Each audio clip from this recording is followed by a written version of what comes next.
நம்ம மேலே காதல் இருக்கிறது உண்மைதான். அவளும் நம்மளை ஆசாசியாக கோயிலுக்கெல்லாம் கூட்டு போனால் கட்டுனா மாமனை தான் கட்டுவேன்னு சொன்னான். இடையில இந்த மைதா குஞ்சு தான் என்னமோ பண்ணிட்டான் மாப்பிள்ள.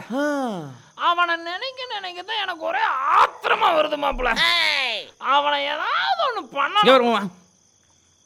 அந்த மைதா குஞ்சை கொடு. அந்த மைனா குஞ்சை எப்படி தூக்குறதுன்னு யோசனை பண்ணு. சரிதான் மாப்பிள்ள. இங்கே வாரியா? யோ இங்கே வாரு. அதெல்லாம் யோசிக்காத, இதை குடி. ஏண்டா யோசிக்காதீங்கிற இவனோட இப்போ என்ன உனக்கு? அந்த மைதா கொஞ்சம் தானே உனக்கு பிரச்சனை. விடு, கூட்ட கொடுத்துடலாம். மாப்பிள்ள, அம்மனி ஏதோ இப்போ தான் நம்ம கூட பேசிகிட்டு இருக்கிறா.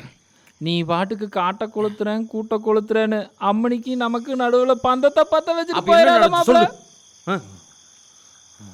சொல்கிறேன்.